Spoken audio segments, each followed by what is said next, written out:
Hi, everyone. Thank you so much for joining me today. I'm so grateful that you guys made the time to join me for this interview today. My name is ADEOLA FAYEHUN, as you guys are already aware. Wherever you're joining me from, let me know in the comment section. For those of you that are watching live, there will be a lot of people that will watch this after that won't be able to join us live. But if you're watching live, let's know where you're watching from. So I'm waiting for my guests. I think he's almost done. He's almost ready. And we're about to start, but you guys already know him, Reverend Laddie Thompson, the convener of the Macedonia Initiative and a security expert that has been at the forefront of what is happening in terms of insecurity in Nigeria. And so the other time that we had him on the show, he talked to us about how the Nigerian government is allegedly involved in the insecurity that is happening in Nigeria, and how the presidency allegedly made a deal with the bandits, the terrorists. And so he still has something that he wanted to say during the last interview. Some of you said that I interrupted him, and that's why I decided to bring him back on the show, and he graciously agreed to come back on the show. I personally don't take this for granted. He's a very busy man if you know him. And so for him to agree to come back on the show, I do not take it lightly. So I'm really excited about today's interview, and I'm really looking forward to it. So we have about 600 people watching us now. I'm just waiting for us to get to 1,000, and then we will start. Okay, we're at 800. This is like all platforms combined, not just on YouTube, by the way. So if you have any questions for Reverend Laddie Thompson today, I beg of you, just let him talk first about Shekau and other things that he wants to talk about. And then I will let you know when you can start writing your questions. And then I will be taking the questions. Initially, I was going to let people talk on the microphone to join us in the studio, but some people may abuse that and talk for a long time, and then we won't get to other people's questions. So please, if you have any questions, just save it. As soon as he's done talking, then we would take questions from the audience. And so we have like 950, 960. Okay, we got 1,000 people. So let me have him in the studio. Hello, sir. Good afternoon.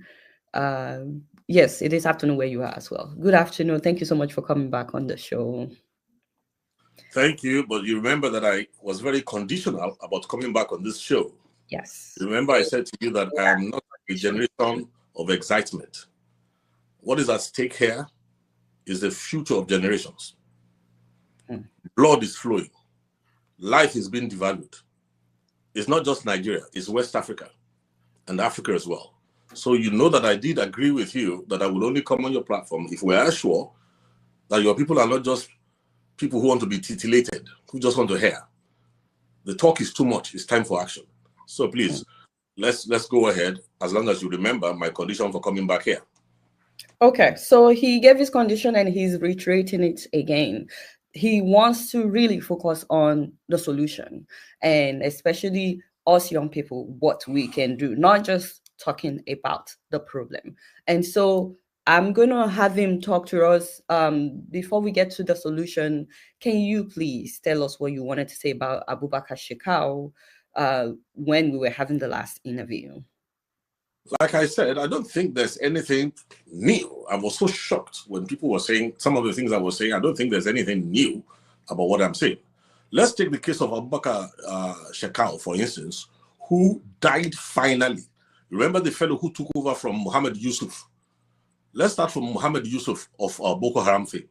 Remember that when Muhammad Yusuf was overrun, first of all, there was a person in that place who was standing next to a colleague of mine who Yusuf ordered his execution. But before they could kill him, he turned to the person next to him who was a deacon who spoke to me directly and said, "Tell my family I died well." And I remember very well that when he gave me that report, I said, the family he's talking about is the entire nation, is the entire church community as well of Nigeria. Now, Yusuf was kidnapped and he was summarily executed in the custody of the police. It was an inside job. if Yusuf had lived to speak, a lot of these things would have been exposed earlier. But Yusuf was terminated by inside forces. I remember that when I talk, I'm not concerned with only the Tinubu dispensation. The same way I spoke when Buhari was there is the same way I'm speaking right now. Whoever is on the throne must be held responsible. Yusuf was summarily executed without trial. To make matters worse, all the people that Yusuf had killed, nobody got any compensation. And I can count them in thousands. And the federal government ended up paying 100 and how many million? 100 and something million to Yusuf's family. That was when Shekau took over. When Shekau took over, he began to terrorize the country. And then the federal government made an announcement. Now look at the games they've been playing with us for a while in Nigeria. They made an announcement that they thought that he was killed, that he had been killed during one attack or so of the government. Now, everybody knows that he was not killed. And then to make matters worse, he now came out publicly to announce that I'm not dead, I'm alive. Do you know how many times the federal government announced that they killed Shekau? Then they began to talk about that, no, it was a double. The war of narratives. They started again telling stories left, right, and center. Now, let me tell you how Shekau really died. The Shekau that the federal government claimed to be looking for and could never get all these years, it was when Shekau had earlier come out to confess, because when we were saying that what is happening in Nigeria is not a local thing, but a global thing. Global means it is global with a local face. The country was in denial. Now, he had come out to tell people, everybody clearly, that he was associated with ISIL.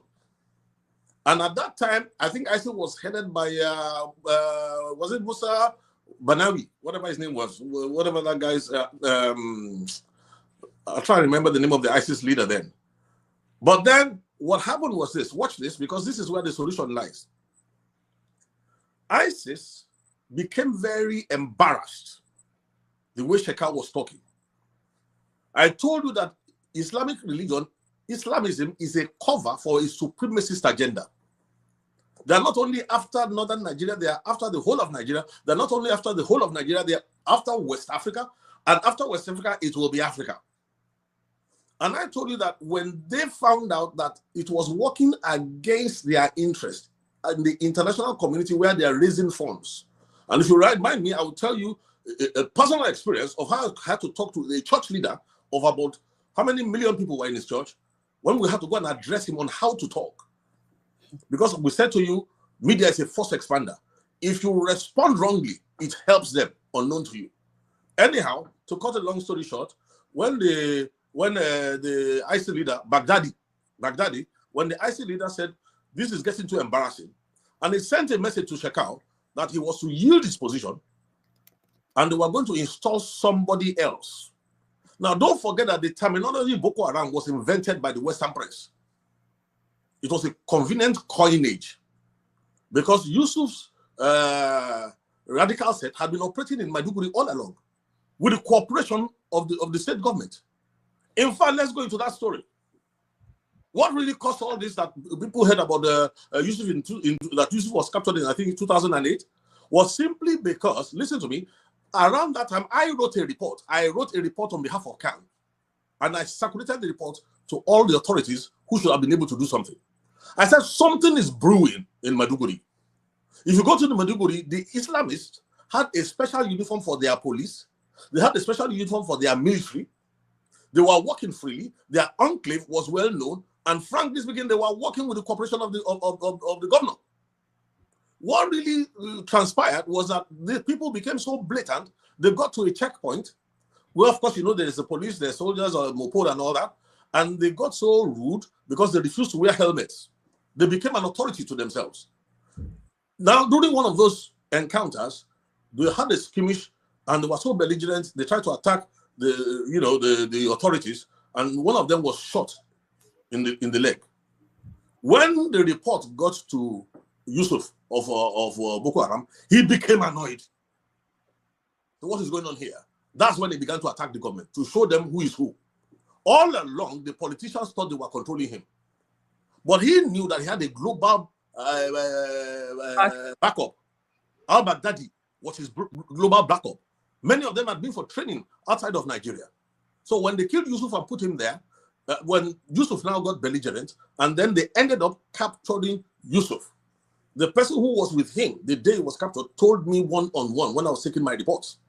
Now, they now gave an order when Shekau began to talk about the kidnapped girls, how he's selling them, how he's doing this and all that. In the war of narratives, that painted Islamism in a negative way. So I'm telling you that this Hydra is extremely intelligent. So they tried to replace him. What the federal government could not do, all these years making noise about looking for Shekau, it was actually ISIL that now sent in the replacement. I think the replacement was called, what's that guy's name again? I'll remember his name in a few minutes. The replacement that was sent to replace Shekau, they stormed Sambisa Forest. That was a degree of firefight. It was not the federal government that took out Shekau. He had put on a suicide vest. So when the forces of ISWAP, by them, I think they now call them ISWAP. It was Abu Musa al-Banawi. Yes, that was to replace him. When Abu Musa now came, I mean, the advanced team that was supposed to capture Shekau and make Shekau give up, don't forget that by now, those loyal to Shekau were fighting those who are loyal to ISIS and ISIL. Because ISWAP had now come up. That is Islamic States of West African Province. Now, when they thought they had got him, he exploded his suicide vest, taking out himself and all the commanders who are asked to come and take him. Listen, if there was no global media and all that, why is it that African nations are so mendacious, outright liars, deceiving people? Instead of, listen, nobody can ever beat this Hydra if the entire nation doesn't work with you.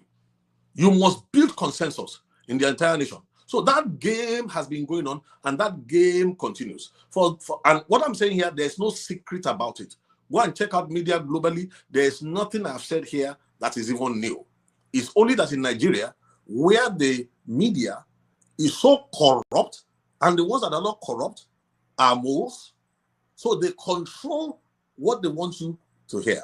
And I'm really embarrassed and I'm ashamed. Let me mention something here that I find very annoying because of the alleged. Right now, the church in Nigeria is supposed to take the forefront in making this nation survive. Why do I say so?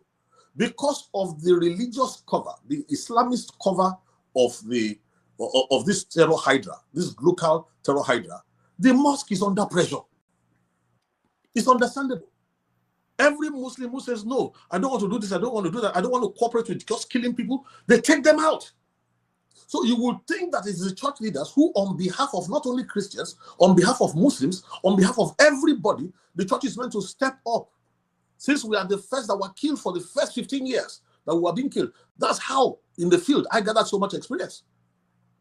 I said to you that in those days when I began to talk about asymmetrical warfare, hybrid threats, I introduced those terminologies into the lexicon of the Nigerian public. Because I remember talking about all these things. What makes me ashamed, honestly, is that people that God has positioned, who should be standing up, especially even in this government. There's one young man in this government. I hope I can remember his name. He's a minister. His father was butchered in Kaduna. In one of those skirmishes, I can't remember, I think it was a Zagum Kataf or so. He's a minister now. Minister of Interior. Minister of Interior. He was, I think, about 10 or 12 years old. His father refused. Dr. Olubumi Tunjojo. God bless you. His father is the Tunjojo there. His father was in the streets, died in his own blood. The man now who is whining and dining, hello? Why was his father killed? Because he refused to convert. Look, if I sit down and I give you, oh my God, the number of people who were killed just because they refused to convert under duress. Listen, one thing that has to be protected if Nigeria will make it is religious liberties. We'll come to that because there's a solution. So what are you saying that the pastors are supposed to, the Christian religious leaders, what should they do? I told you that you need to extract from your audience. First of all, I told you that there are two generations. There is a generation that I don't trust in Nigeria. My generations, older generations. I talked about 30 pieces of silver and people who are speaking from both sides of their mouth.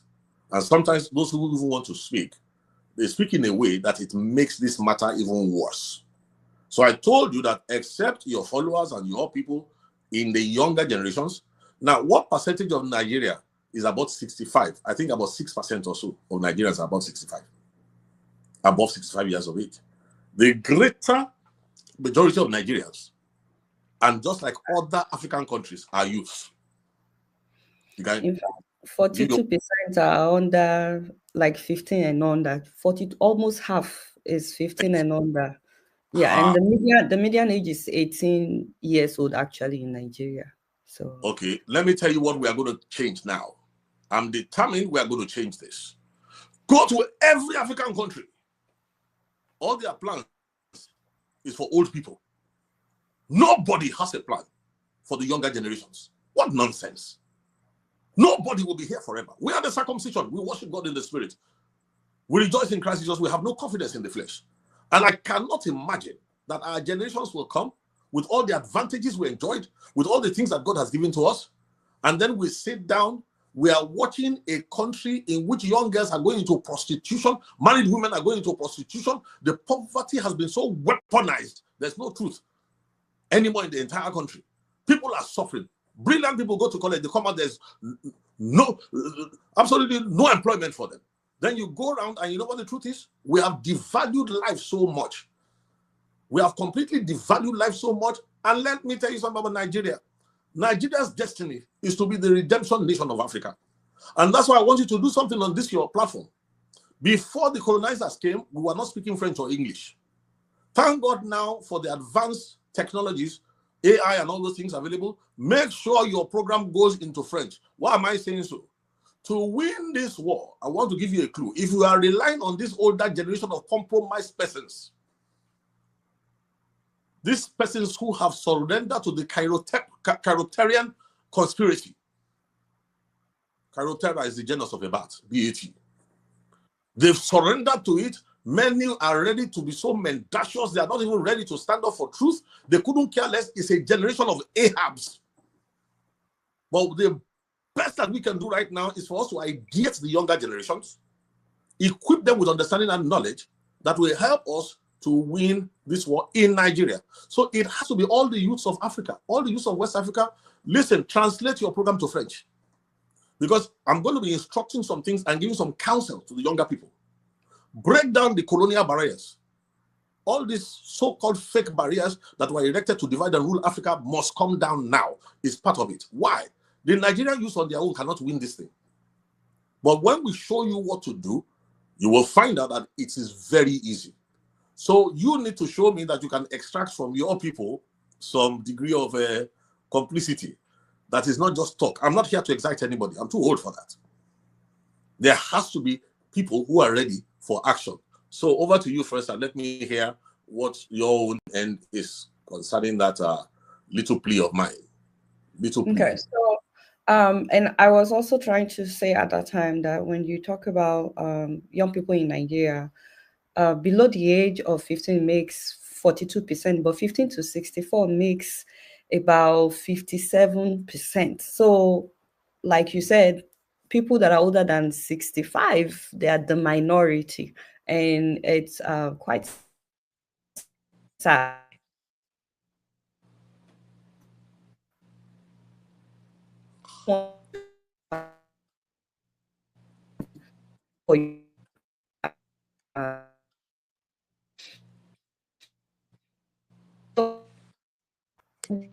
What I'm to do is, but I also feel like, you know how why we were fighting the first interview is I was insisting that I need you to be more specific.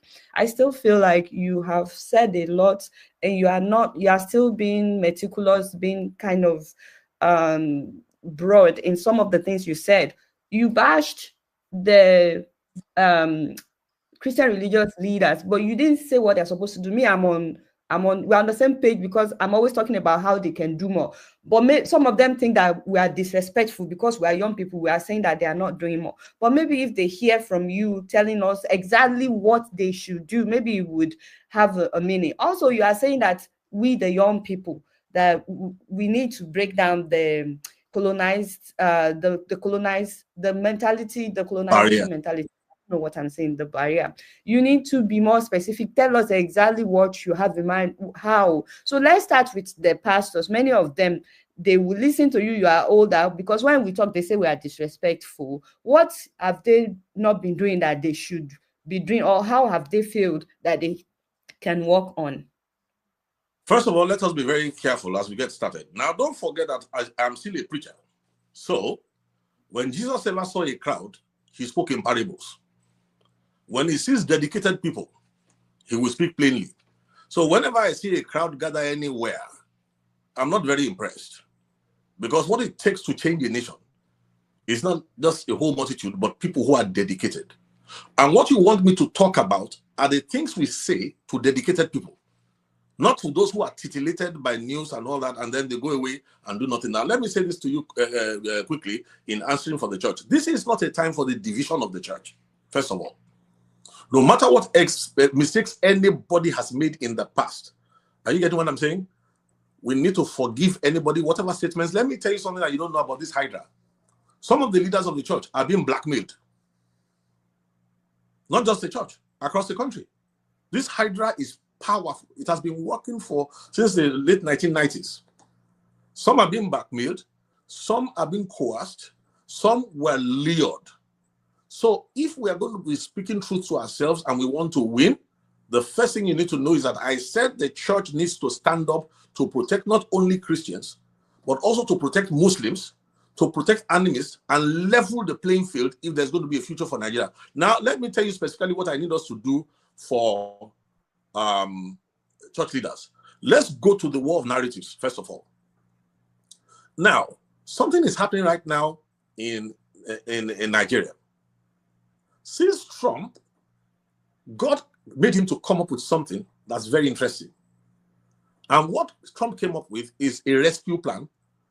And if you listen to the wordings of what Trump said, and then you go and listen to what the church leadership is quoting in Nigeria, you will become afraid. Now, why am I saying this?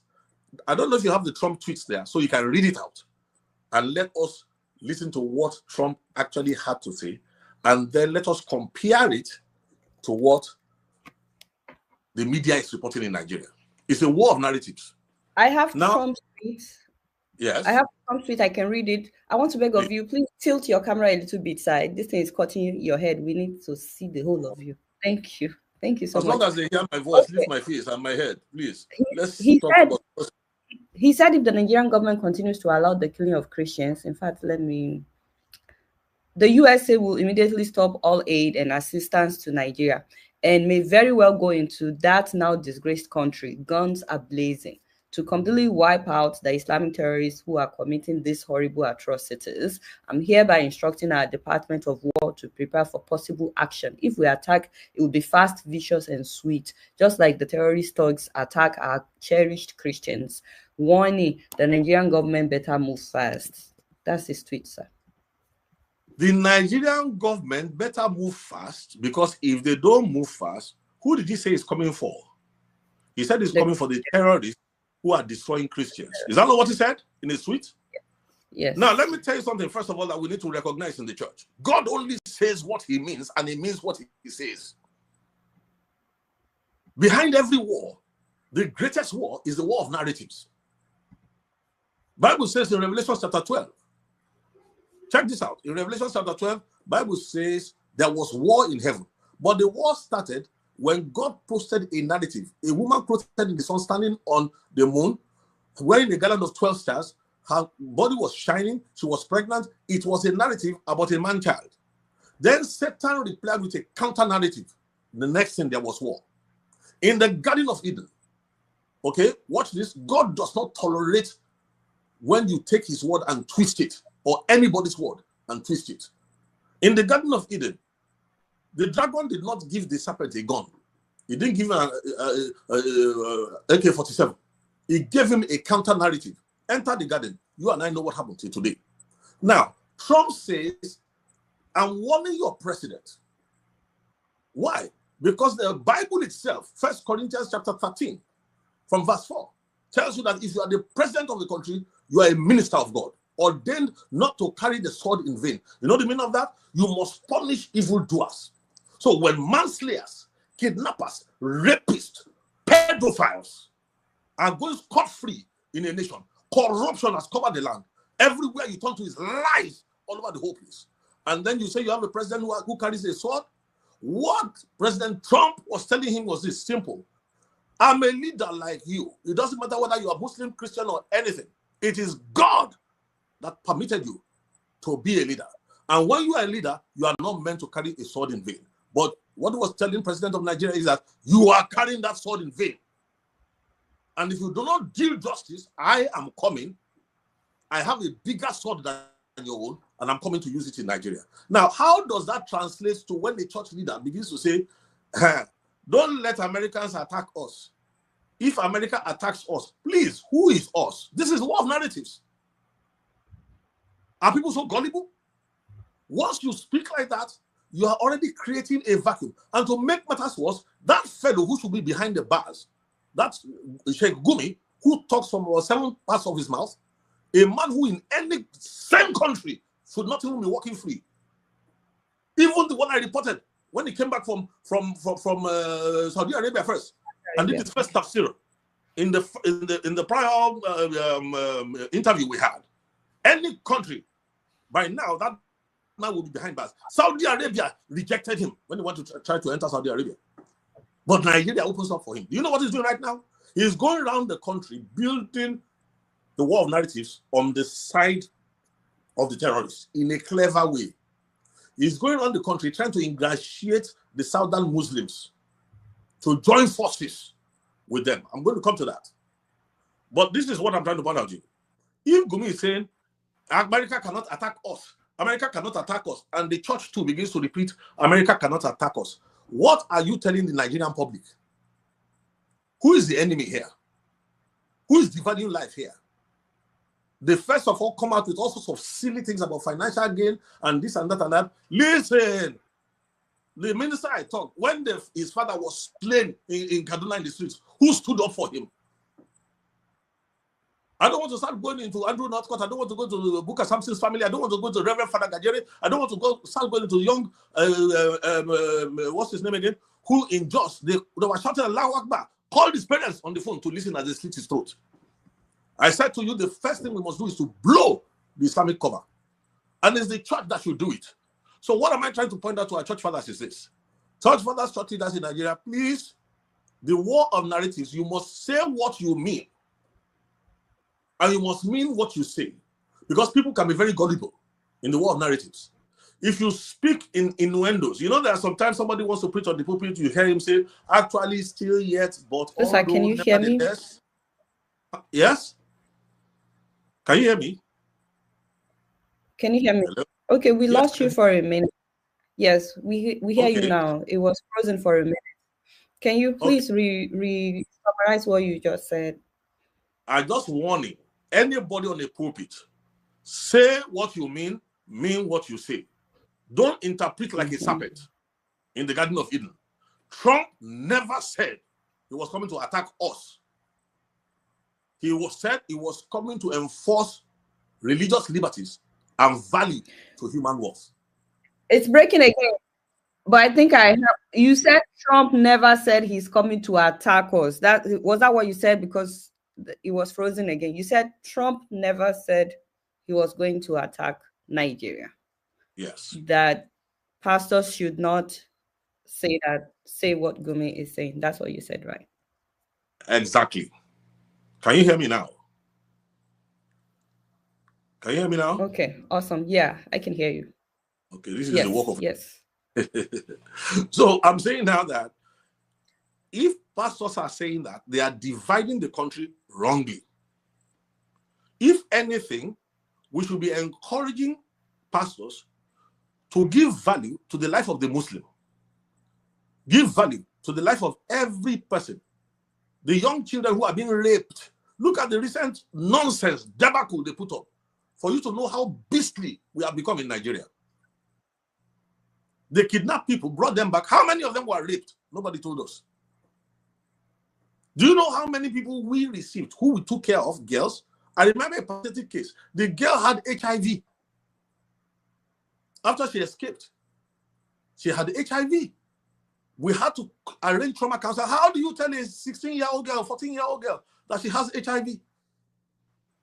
Nobody cares that other people's children are being brutalized, they're being battered. As long as you can buy your own Jeep, as long as you can have your own. Please. Please. So what I'm saying now is that, first of all, let ministers say only what they mean and let them mean what they say. Now, let me now give you an extra for that. Some years ago, I won't mention the year, we were in a northern state when we received a letter from the table of the governor of that state, who was an Islamist. We read it because the head of a massive church, the church has about 3-4 million, if not more, maybe 10 million members. He had come into that particular state and he preached on the pulpit, and he was so annoyed that he warned that, look, do you think you are the only one with monopoly of violence? Not knowing that we are monitoring internationally and locally. Now, what church leaders need to know is this. We had to leave that particular state and drive at least about 14 hours to another northern state to go and talk to that church leader. And we had to analyze something for him that I want us to listen to carefully now. We told him, the Islamists rejoice when church leaders talk carelessly. Why? They are going to interpret what you have said into Arabic.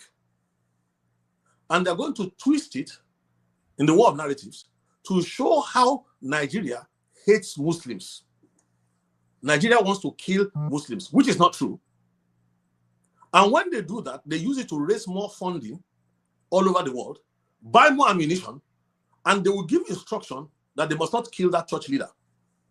Why? Because what he's saying is very useful to them. So sometimes we try and get people to understand that listen first to counsel. War of narratives is delicate. You may think you are saying something good by boasting and shouting, we too we can do this, we too we can do that. You are not helping. You are making matters worse. So that's enough for now for the church, because we'll come back to the church later on. But for now, I think we need to recognize that the role of the church is crucial, but that is something we better do behind closed doors, not coming to say it in the public just yet. Okay. All right. So you want to talk about how we can get rid of the barrier built up by the colonial masters? Yes. How can we get rid of the barrier by the colonial masters? Now, don't be fooled. What we are up against here is both ancient and modern. Remember that the reason why Gumi seems to be influential in northern Nigeria is because his father used to be the Grand Kadi, both of Kaduna and of northern Nigeria. And remember, the rivalry in those days was based on the demonization of the Christian South. So that even in the civil service and in all things, there was an enmity based on the British legacy of divide and rule. Don't forget that there was a sense of entitlement.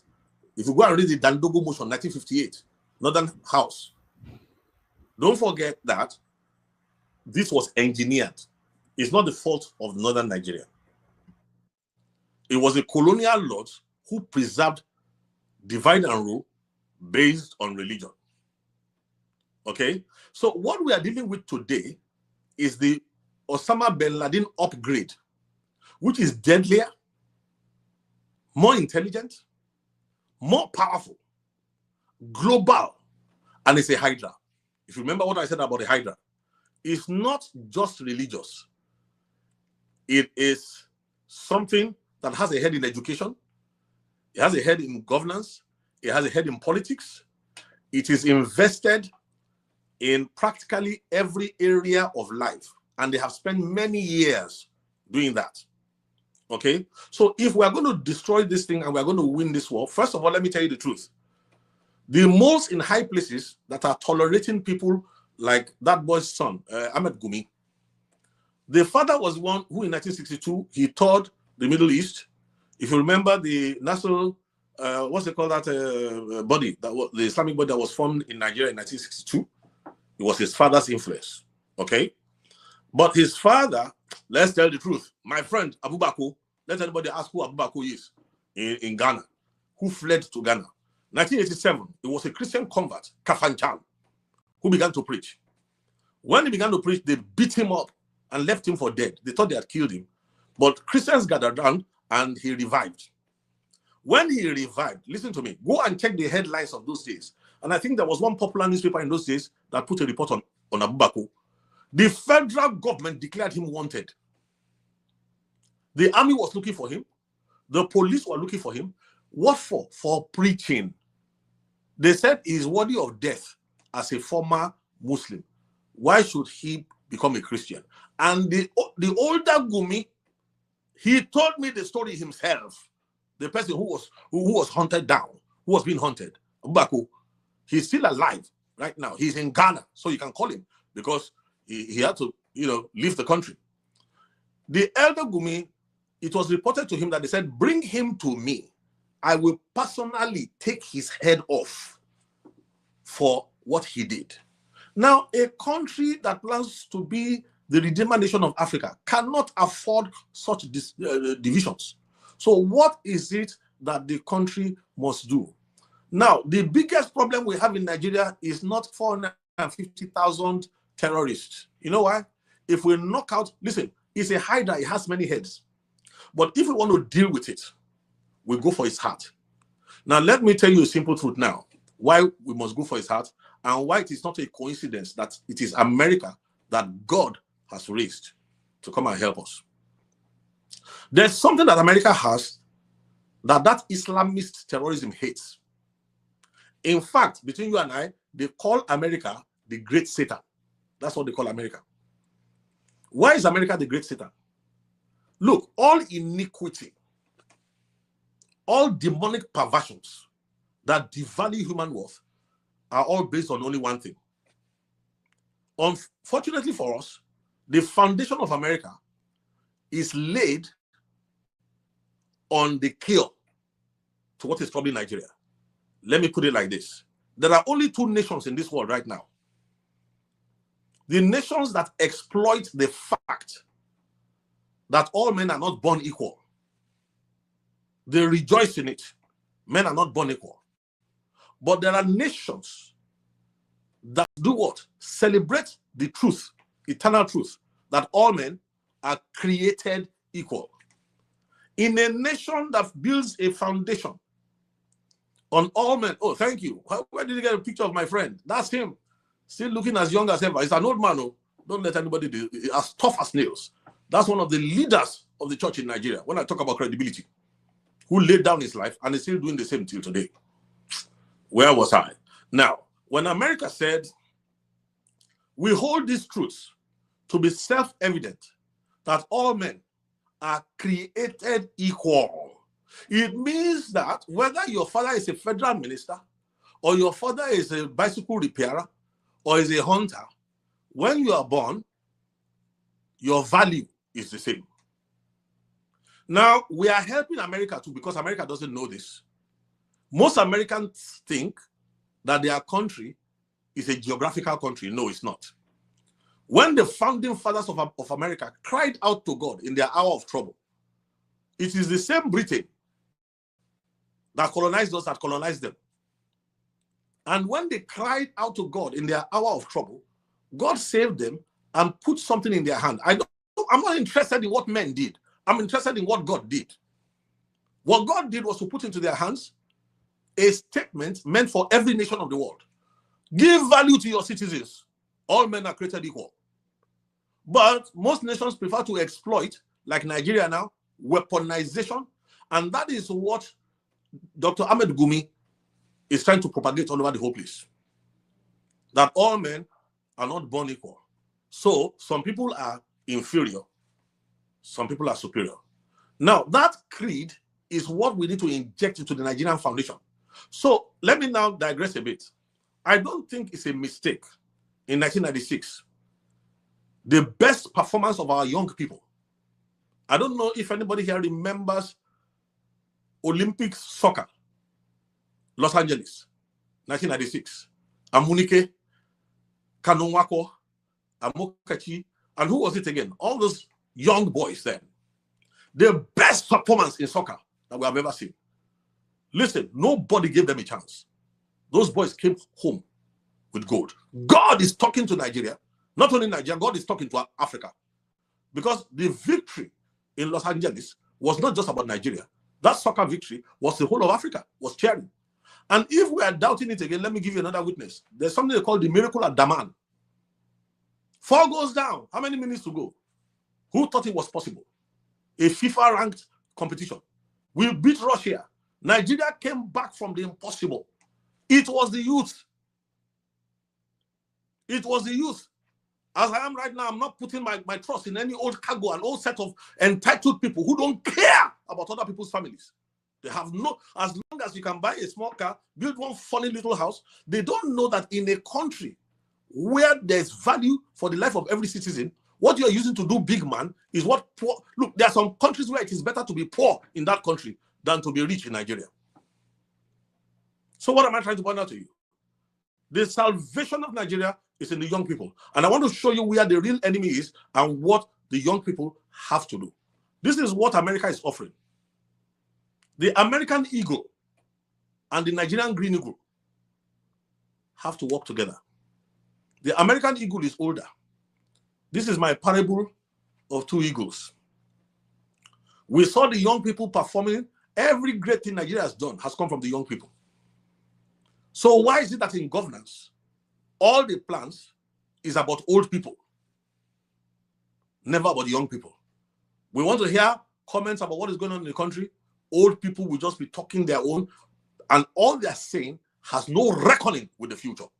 How can a country live by planning on the past, the prisons of the past? There are many things that I'd like to address. Do you know that if we allow the young people, they will resolve all the differences in Nigeria? They will use the advantages of the digital divide.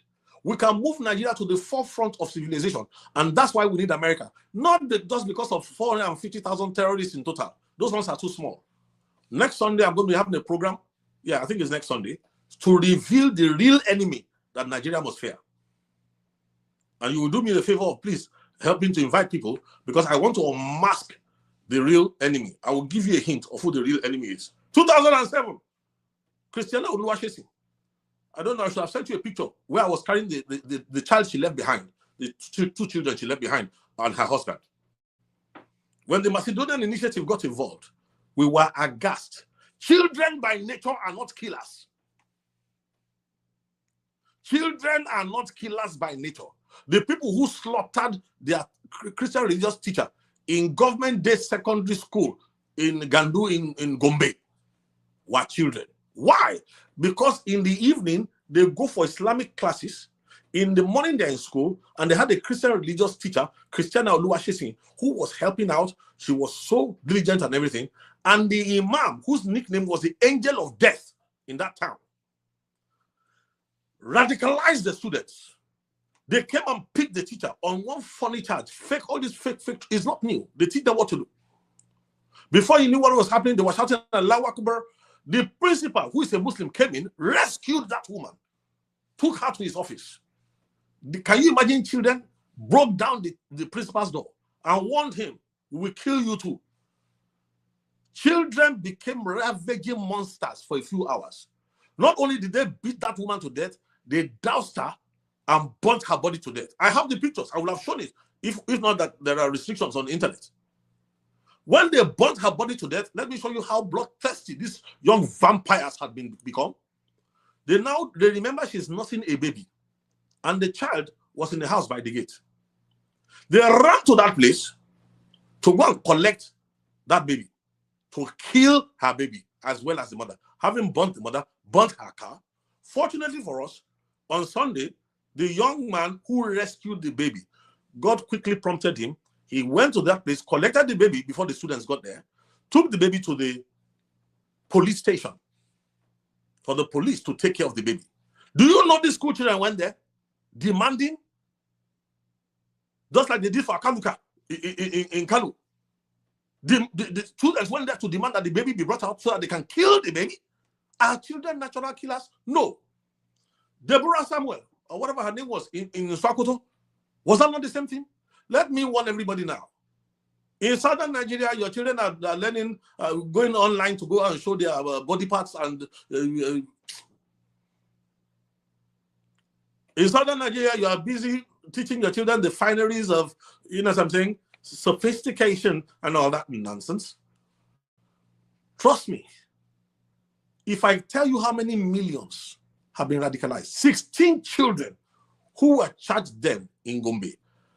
I personally, our team in Macedonia Initiative, we took on a senior advocate of Nigeria. You know what that cost? In those days, basically 1 million that we paid first. Pius Akubo, one gentleman like this, what's his name? He came on the best recommendation. Do you know he pursued that case? They refused to sit. The judiciary was involved. Anduma Goje, the governor at that time, will cite security reasons, and then at the end of the day, sort of threw the case out, asked us to go to a neighboring state for hearing of a crime that was committed. Some of my staff almost died when I asked them to go and collect some more information. They had to scale a wall because those people were just ready to kill. Now, those 16 children, that was 2007, I think. How old are they now? Are they working in an office somewhere? How many of them are already in the House of Reps? How many of them are working free? Now, apart from the educated ones who have been radicalized, let's go to a state like Kano. I had an office in Guduna with my very good friend I call General, John Joseph Haya, where we used to feed Almajiris, take care of them and all that. It's not the fault of those children. They are being used. Do you know that there's nothing less than a standing army of 7 to, if not 15 million young people who have been conditioned that if a certain signal goes out, these are the things that the sultans know. These are the things that the Sheikh Gumis know. So while Nigeria is busy fixating on terrorists that we can take out in 2 weeks, the sleeper cells, the ones who have been programmed, who need to be deprogrammed, are there, mixing with you in your office. Some of them are working in hospitals. Some of them are working in the telecom industry. Some in media. They're around you. They've killed before. But will they tell you that? I can tell you from my own experience, many of them, when their conscience cannot take it, they used to come and confess to us because they can't sleep. Now, what am I trying to point out now? The youths from all over Africa, West Africa, need to join the youths in Nigeria. And we need to speak with one voice. What America has is this. All men are created equal must be put into the foundation. Listen, Nigeria never had founding fathers. What we had was liberation fathers. I can give you the quotes from Zeke, Obafemi Awolowo, from the Sedona.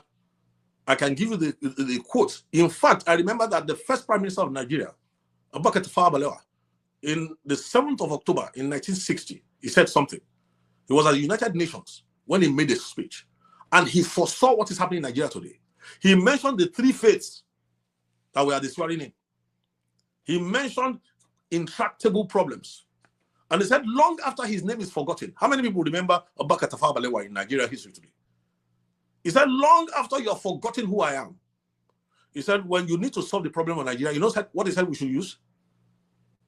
He said we should go and look for eternal truths, or what the way he put it. Yes, truths that are eternal. Undeniable truths.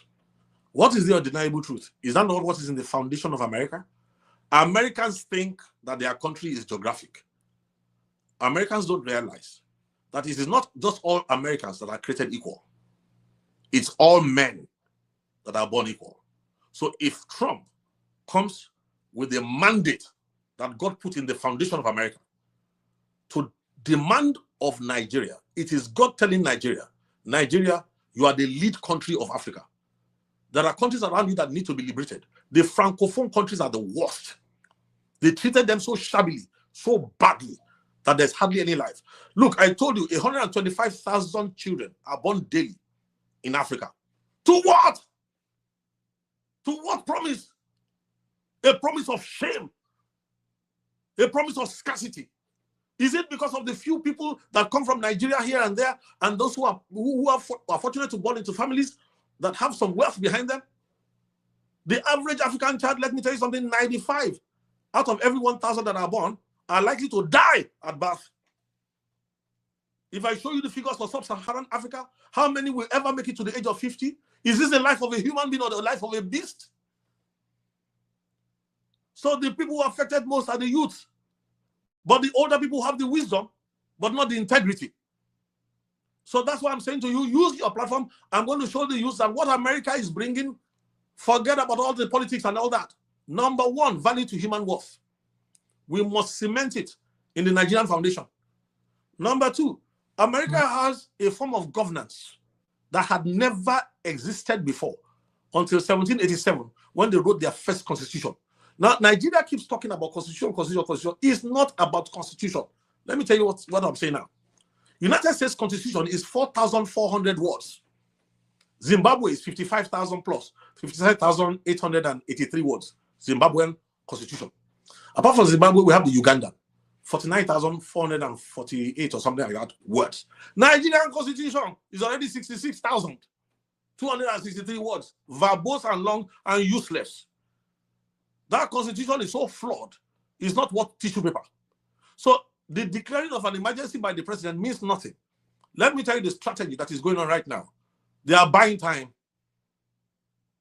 The Hydra is very patient. Gumi is going around Nigeria building consensus, further dividing the country. They know that there are global conventions. So for Trump to come and interfere, they are trying to show that all Nigeria is united, that America wants to attack us. You see what I'm saying? Now, the Nigerian constitution till today is useless. So the Nigerian youth, combination of North and South, we are not two countries, we are one.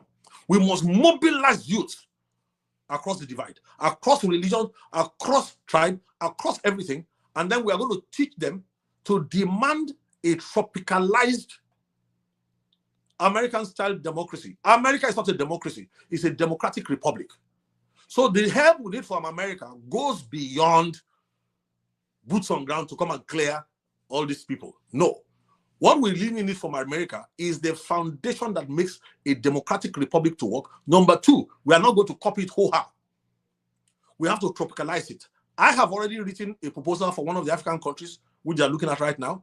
Instead of a three-legged democracy, we need a five-leg democracy. We need to add a house of faith and a house of tradition to the presidency, to the judiciary, and to the upper and lower house, to the upper and lower houses. So if we have a five-legged stool, we will tropicalize it. We will produce the best democratic republic ever seen, and you will see what will happen in Nigeria. Once the value of everybody's life becomes okay, it will spread. It's a domino effect. The rest of Africa will be saved. But there's still one more thing, and this is the thing that I may stop on today. And let's take maybe some questions and all that, because I could go on forever. Listen to me. What we need the most from America is not just the foundation of all men created equal. If anybody says all men are not created equal in Nigeria, then you can't be part of Nigeria. Go away. All the mischief you are playing is based on you preaching to people that all men are not born equal. So you think it's okay to oppress some people's children. I schooled in Ahmadu Bello University, so I know what I'm talking about in terms of practical terms. Some of my sons who are spread all over northern Nigeria, some of them escaped this trap by joining the army. Some of them is because they were brilliant and they got scholarships. And you would expect people like that funny fellow who ruled Kaduna for a while to appreciate what God has done for him. Instead, he joined the oppressors. And we are not talking about him now. He shouldn't be walking free. So what am I saying that we need to give to the youth is this? There's something that America has, apart from the foundation of born equal, apart from a unique self-repairing constitution, balance of powers. But we have to tropicalize that. What we need right now is to look for the leadership of youth and let us instruct them on non-violent direct action. Number of youths in Nigeria, I give them 6 weeks. They will secure the cooperation of the president. And no gun. This is not like Lekki toll gate. No. This is a more advanced architecture of thought. Once the youth can build their synergy together, not only in Nigeria, across the borders, the action will be demanding of Nigeria, not only from within Nigeria, but from Togo, from Cote d'Ivoire, I'm telling you, from Zimbabwe, from across Africa. Everybody's going to face the Nigerian government to tell them, you are the champion of Africa. Enough nonsense. Look, a lot of people are saying divide Nigeria. You can't divide Nigeria. Nigeria has a prophetic appointment with destiny. We are to deliver the rest of Africa. So we are asking all African youths, join together when we teach you non-violent direct action. Within 6 weeks, in a democratic republic, the president has no option. Listen, I had a headline in those days, how many years ago? 2012, when I told President, what's his name now? Jonathan, you are a wartime general. If we secure the numbers of young people, we want to tell President Ahmed Tinubu, listen, there's a war. It's not a matter of emergency now. We are going to declare war, but we better be careful. Anything you do, there's a trust deficit already. We don't want any more stories. We want to see action. So with non-violent direct action, trust me, we will make sure that everybody understands the war, everybody knows their role, and we'll join hands together, North and South, and we will win this war. And when we win, West Africa is next. So non-violent direct action. That's what we're going to teach them. Thank you. Thank you so much. Thank you so much for everything that you said. And thank you. I do have some questions, but I'm going to throw it out to the audience first and foremost. But please and please, while I'm taking the question from the audience, please put in mind that you need to tell us what this direct action is. If you are willing to talk about that today, it would be really nice to know the direct action, the peaceful action that young people can take. I do have a number of questions from the audience, and if you have other questions, if you're watching this, first and foremost, let me thank everybody that has joined us. I truly appreciate you all. Please, if you have not subscribed to my YouTube channel, please subscribe, because it encourages me to bring more interviews like this to you guys. So please hit that subscribe button and the bell button so you know each time we're live. Also, I'm grateful a number of people donated money to my YouTube channel while they're watching. I truly appreciate you. Thank you so much. So, but I wanted to take some of the questions because there were a number of people when you were talking about the US, and they are not like, you know, opposing what you're saying per se. They just want to know what you think about this. There are a number of people who are saying that America itself has created is terrorizing some countries. That's not the only one that I wanted to read. Someone wrote in here asking me about Operation Timber at Sycamore. What if the problem is the CIA, not the Nigerian government? Also, this person was asking, what about Vietnam, Iraq, Afghanistan, Libya, and so on and so forth? What has happened to those nations since America invaded or intervened? I am a Christian. This person is saying that they are a Christian. They are Christian. They just want to know what you think about this. So there are a number of comments like that. And personally, myself, I'm also concerned about the fact that there are so many countries that the US has intervened, and then things didn't get better. At least initially, when Trump said that he was going to go to Nigeria, that was my very first reaction personally as well. And then not long ago, a video surfaced where Trump himself was saying that we've been to so many countries that we have no business going to. We just, quite frankly, we go in there, we just bomb everybody. We don't really know what we're doing. So Trump himself said something like this. So for people who have these concerns, especially based on history, and I know that, like, right now, a lot of Nigerians are like, we don't even care anymore. Whoever wants to come, anybody, just let anybody come. But for people who have that kind of concern going by history, the places that the US has been to, and the things that happened, like in Libya, in Afghanistan, where the terrorists have taken over a government despite the war that lasted for so long? What do you have to say for people who have this concern? Good. This answer, I'm going to dedicate it to the memory of Reverend Pastor ADEOLA of the Baptist Church. I'm going to dedicate this answer to him. I believe he should still be alive. His daughter should be alive. One of his daughters was macheted on this head. She had mental health issues. Nigeria didn't take care of her. His only son, the man said to me, look what they did to my son. When they saw that his son and the sisters were in the church, when Allah Akbar shouting youths attacked, they butchered his son.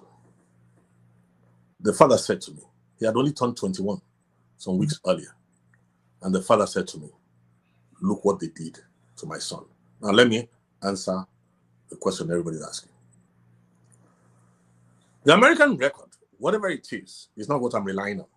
As a matter of fact, I'm one of the people who led a team and helped to organize, working in cooperation with people of good intention across the world, when there was a hearing in America, 2012, on Nigeria. The reason why we were in a rush then was because complaints were coming to me from northern Nigeria that American dollars, to the tune of $600 million, was being used to fund the Boko Haram. And the American Secretary of State at that time did not give us any reason not to believe it was true. I remember that when we went for that hearing, and Nigeria made a presentation, the American system brought 20-something experts to come and counter what we had to say. At that time, they were saying it's headsmen, is this, is that, and all that. But we were way ahead of the game. We made a presentation that was clear. We are coming from Nigeria. Please.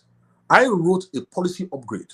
They have this, what they call interfaith dialogue, whatever they call it. They were using it to increase terrorism. And that was the United States of America. Now, let me say something to you right now. God uses the foolishness of this world to confront those. America was funding terrorism in Nigeria. That's what you're saying. Oh, yes. So when we went, but this is what I'm saying about the auto-correcting value of a system whose foundation respects human worth. America is controlled, policy is controlled by lobby systems. So if you're wise enough to go and state your case clearly, look, the moment we left Washington, a plane brought high-level officials to come and talk to the Nigerian president, deceived him to write a letter that he didn't support what we came to do, which was what? We wanted the FTO designation, Foreign Terrorist Organization designation, on the Boko Haram. And they were saying, no, it is multiple. You see this argument that you are hearing now is the same stupid argument. That narrative, that no, it's a complex thing. No, it's not complex. It's a hydra. It is opportunistic. They came to Nigeria, went to the presidency. I remember the camp president called me and said, Laddie, this thing has put us in more trouble. I said, no, just wait a while. Unalloyed truth. Truth never fails. Put your life on the truth and stand by it. Whether here or in eternity, it never fails. Let's put the future of Nigeria, of Africa, based it on truth. That never fails. Eternal truth, as Abubakar Tafawa Balewa suggested to us.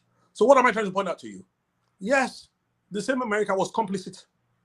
Because if once we got the FTO later, but the only reason we got the FTO later was because an American ambassador was killed in Benghazi. And America was complicit in funding the people who killed the American ambassador. And to Americans, you don't kill an American because all men are created equal. Talk less of an ambassador. So what am I trying to get across to you? The more reason we need to recognize that Trump is a phenomenon. Listen to me. All the position papers that talk about the future, none supports what Trump is doing. Go and read Henry Kissinger. He talks about the Chinese dragon. He talks about the Russian bear, the sword of Islamism, and Westphalia, which is the Western world's idea. They don't reckon with African life as worth anything. But all of a sudden, they didn't expect a Trump. Nobody expected him to come back. And when he came back, I said something. I said, the reason I welcome Trump, I'm a Trumpite, not a Trumptard. Anybody who goes to the presence of God and has understanding will know that what this man is doing, honestly, I said something, he's called for the globe, not just America. America has become indulgent in its prosperity. And God brought somebody out all of a sudden to help America to realize that your bargain with God, with your founding fathers, was to be a beacon of liberty. So all of a sudden, here comes a man who disobeys all the rules. Here comes a man, and the Bible tells us that the heart of kings is in the hand of God. Look, who has ever stood up for the value of human worth in Nigeria before? Is it because our people are used to poverty? Is it because our people have been so cowed that they hail the people who are destroying them? Now, what makes me ashamed is that those of us who saw the 10 golden years of the Western region will expect that the Southwest, who are the custodians of a gift of God, should be the ones to stand against the corruption, the devaluation of human worth because of the Omoluabi ethos, which you can trace to God in his office as creator. I made a presentation, the US Congress Auditorium once on that, in one UN Track 3 meeting. Somebody made a presentation on the Levant, the former president, I think, of Yugoslavia or so. I spoke after him. And I'm telling you something, we have a treasure in the Southwest. So it is not coincidental that the president of the country right now is in the Southwest. Why? Because when we talk about the Americans saying, we hold this truth to be self-evident, all men are created equal, that's what TO Wabi, if you translate it, that's what it actually means. And that's why when the 7th century, Oduduwa left a treasure in the hand of the Southwest. You would expect the Southwest to be the one championing the value of human worth. But what do we have? A complete denial. Look, let me tell you something. There's a destruction of the cultural nation of the Omoluabis going on right now. A chain is only as strong as the weakest link. If we permit this nonsense that is going on, a gift given for 1,000. Listen, let me tell you this. Everybody was excited at the film. What's that film called? Black Panther. Can you remember it? Black Panther? Now, what if I tell you that there's a real Black Panther in Nigeria that is supposed to help Nigeria and help the rest of Africa? The real Black Panther, if you go and read the New York Times, 1911, Google it. Headlines were screaming that the Atlantis, the ancient advanced civilization, has been discovered in West Africa by one Leo Frobenius, a German anthropologist. They found evidence in Ile-Ife, the terracottas, just like the Wakanda film. They found evidence of advancement that they said, after accommodating it, they said this civilization was ahead of pre-Renaissance Europe. So they concluded that there must have been a white civilization in Ile-Ife, in West Africa before. And they went on exhibitions showing the advanced technology.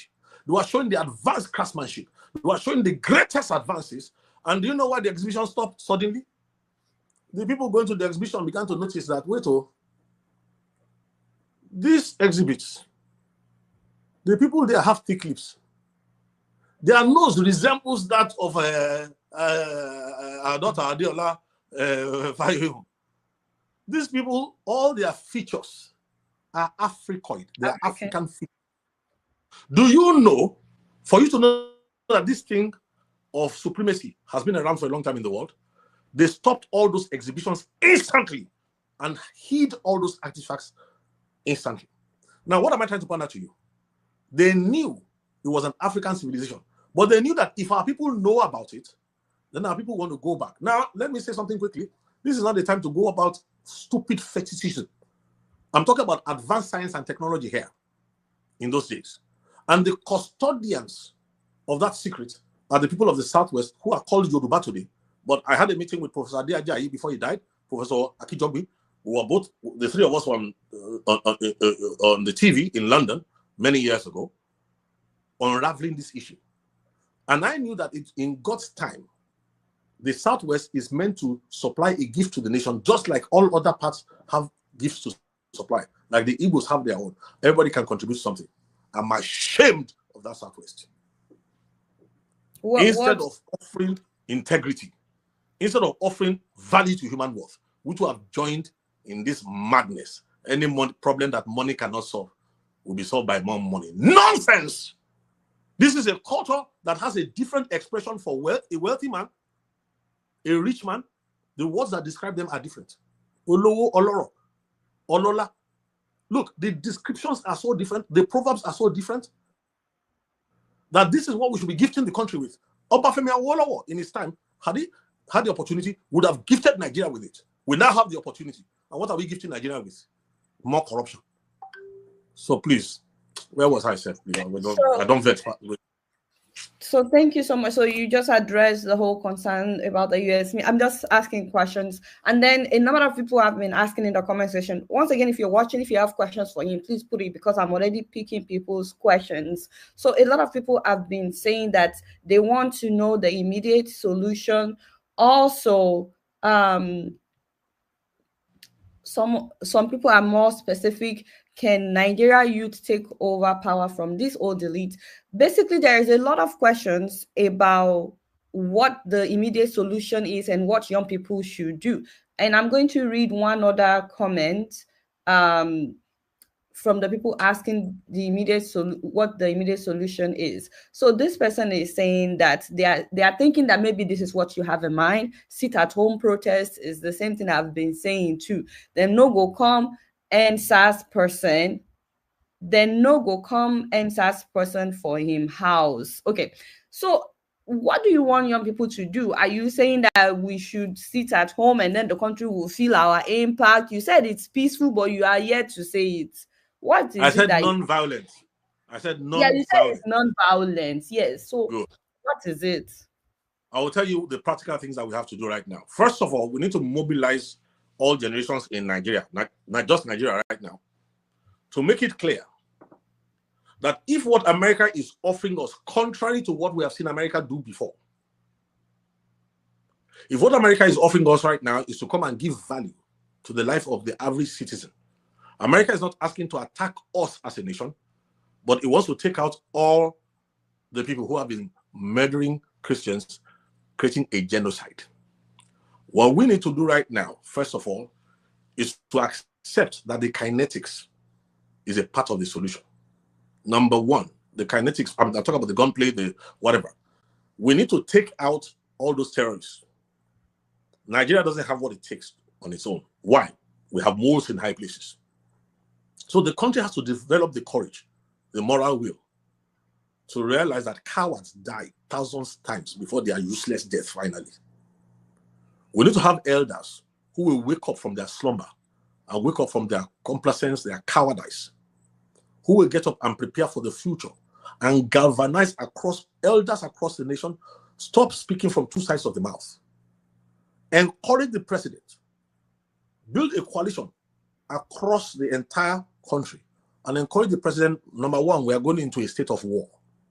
Not a war for you to advance your political advance, a war to reformat the country. And we are going to empower you to cooperate with America. And we will go into the war of narratives to show. I personally have too many friends in northern Nigeria, apart from the Muslims, also Christians. We are not going to divide Nigeria. We are going to build the moral will and cooperate to take out. We will prove, not just taking people out anyhow, who was behind sentencing Sunday Jackson for defending his life. We can prove who killed Sunday Achi, who gave the instruction, who supervised his killing in a mosque. Proof will be supplied. We can go after these things with forensic articulation. And we will work together with the American Eagle and the Green Eagle of Nigeria to take care of the kinetics. But that's not all. Our problems are systemic. Even if you killed all the terrorists and leave Nigeria the way it is, they will still come back with greater force. There must be no vacuum. So what am I saying now? That systemic problem that they refused to address at the beginning, that they could not address in Awolowo's days. Listen, the new constitution we have doesn't have to be as verbose as that toilet paper that we are using right now, which is not protecting anybody's life. We need to have a real constitution. We, the people of Nigeria, voluntarily, because we are going to build their code. People like us, everybody has friends across everywhere. We do it voluntarily. And then we are calling for an emergency session. I would rather that the president builds a coalition across all divides. We are not interested in a next election. I said this the last time the election was coming up. A next election is to sign a death sentence. I said it then. It's still applicable now. Because these people are waiting for Trump to leave office. They are buying time. They are playing games. They are playing check moves. Our government is falling into that trap, hoping that Trump will leave governance or something will happen, forgetting that we ourselves, we are one heartbeat away from trouble. So what am I saying? In the state of war, while we are dealing with those dissidents, we must now make Nigeria an exemplary nation. Let me quickly give you an idea of what some of the founding fathers, there's a difference between liberating a nation and laying a foundation. Nobody ever laid a foundation for Nigeria. So it's time to obey Abubakar Tafawa Balewa's counsel. Look, John Adams said something. He said the American Constitution was made only for a moral and a righteous people. It is totally inadequate to govern any other kinds of people who are immoral. So we need to add a house of faith whose job, they will be sponsored by the faiths. The playing field must be level, but their job is to protect morals and value standards. A house of traditions, after we finish granulating these things, adding it to what we have right now, their job will be to protect the value of the human worth. Listen, they say tribalism is bad. It's a lie. If it was bad, why did God use it in the Bible? It's just that the misuse of it is what is not good. We don't need to believe Western propaganda. So what we're saying here is that there are theses written on all these things. And we just need to have a house of traditions where if anybody cheats anybody, devalues the life of any of your citizens under you, that house of traditions acts as a counterbalance that can allow the judiciary and set rules, procedures will be laid out. We must lift the value of the life of the Nigerian citizen to a level beyond that of the American citizen as it is today. Not only that, let me tell you there are many things missing in the shambolic democracy. If we continue with this thing, the terrorists will take over us completely. I'll give you one firewall, for example, that we must add. Benjamin Franklin, at the conference in 1787 in America, said something. He said, sir, there are two extreme passions which have a powerful influence on all men everywhere.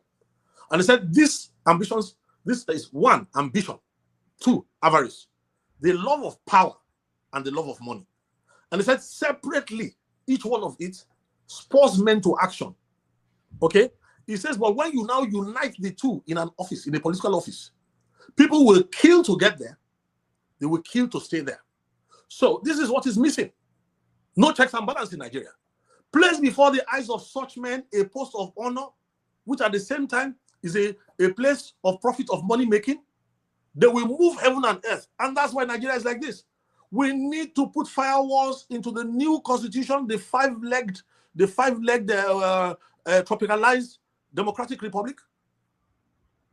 We need to put this kind of firewalls. If you want to be president of Nigeria, you can't want to be looking for money. Thomas Jefferson, if any nation expects to be ignorant and free, that nation is expecting something that can never be and has never been before. So we have to realize that there are firewalls that have to, and that's why I said to you, the partnership with the American Eagle, we are not going to fold our hands expecting somebody from outside to come and save us. Everything I'm saying here is because Nigeria is the redemptive nation of Africa. So it's not what America is going to do that matters. It's what we are doing that matters. We're not just going to come in and say, hey, come and do this, come and do this. By the time they leave, we'll be in bondage again. But if we are saying, listen, we thank you for saying that all men are created equal, we believe it too. In 1979, the influence of Jimmy Carter on Obasanjo is the reason why we have an American-style democracy. But I told the Americans here, I told some of the Americans here, I said, you gave us a shiny body, a car that is very shiny, and you put motorcycle engine inside for us. And then it dawned on me that it's not them, we are the ones. Do we need Americans to come and think for us? We may rely on their experience, and we need to do better. What I'm saying now is this. If we follow what I'm saying here, not only will we erase the lines of division in Africa, there will be a cooperative in Africa. First of all, Nigeria will leap to the forefront. Listen, 10 golden years of Western region alone. Have people forgotten that within 10 years in the Western region, we had the first television station before Germany had television, before France had television? Were we not the ones? Do you think people in the world know that? That the royal family in Saudi Arabia, their annual checkup was done in the UCH in Ibadan? Do you want me to go and bring the asset base in trillions that Obafemi Awolowo left behind? The moment you are born as a child into the Western region, you are a millionaire. Do you think a people who have had such a past should be settling for the rubbish that we are settling for, when the idea is for us to spread what we have across Nigeria selflessly? I am going to address the Igbo nation separately. They set traps for them. The Igbos, I don't know, even right now, let me just quickly state this quickly to the Igbo nation. Every time they want to draw attention away from important things and create trouble in Nigeria, the people who spin, they provoke Igbos, hoping that Igbos will come out and just do some wrong things, wrong reactions, so that focus will shift and then they will kill Igbos. Please, I'm begging, don't fall into that trap. We're going to be having a parley later on with the younger generation, the concept of Biafra, the history of Biafra, the event of Biafra, the trauma of Biafra. Thank God for the statements that Gawan made, but that's not enough. We need to revisit that past with non-violent communication, and then we need to handle it. Now, how do we do this? And the people are asking, is it like a toll gate Lekki? No, no, this is far superior. These are the days of artificial intelligence. The younger generation has certain tools, and I don't want to go long into it, but remember something. India was able to get its independence with non-violence. Jesus Christ did not shoot one gun. Ajayi Crowther was kidnapped by Fulani in 1821. He was instrumental to laying the foundations of Nigeria. He did not use one catapult. I'll tell you what is happening. This is it. For those Christians asking me questions, let them go and talk to their pastors. Jesus Christ, the Prince of Peace, has paid the price for peace in every nation of the world, including Afghanistan. And any set of people who claim to have the Holy Spirit claim that they see things before they happen. That's a powerful advantage. Now, why is there no peace in Nigeria? Why then are we facing all this? If you open Romans chapter 3, you will see the reason. And if the church will humble itself, this is what I plan to roll out this revelation to the Nigerian church too. Romans chapter 3, the Bible says, their feet are swift to shed evil. Their mouth is full of curses. Doesn't that describe the church in Nigeria now? And the next verse says, you know why? The way of peace, they don't know it. They have not known it. The way of peace is a revelation. It should be the preserve of the church to activate the way of peace as Thomas Fowell Buxton did. Activate the way of peace as the way William Wilberforce did when they were taking us as slaves. They didn't shoot one gun, but they persuaded the British Navy. At the end of the day, the British Navy, 1/6 of their Navy came to patrol our waters to capture anybody attempting slavery. So what am I trying to point out? All this on of giving guns to young people, please forget all that nonsense. There's a way of peace. The kinetics can be taken care of by those that God has given authority to carry the sword. I wrote a letter to the leaders of the church in Kaduna many years ago. When the killing got too much, they began to talk about youths killing other people. I said, no, God will not tolerate it.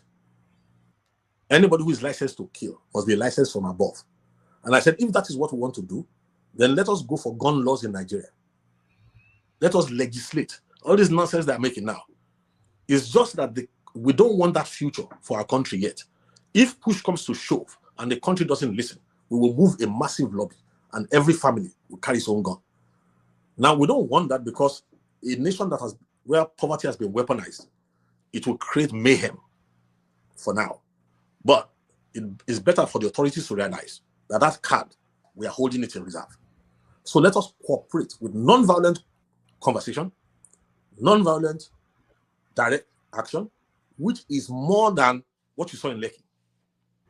Non-cooperation, when it is used creatively, and when the church has activated the force of the way of peace, we will protect the mosque, we will protect the sin, we will protect everybody, the shrines, because freedom of choice is what God wants for everybody. Nobody must be forced. Nobody should use the religion to divide us. The Omoluabi ethos, for 1,600 years, is one of the few cultural nations in the world that has never had any religious war. If we borrow from Ujamaa, we borrow from Ubuntu, and we bring the best from all over Africa into what we are forming afresh in Nigeria, we will be at the forefront of civilization. Trust me, this is something we can do.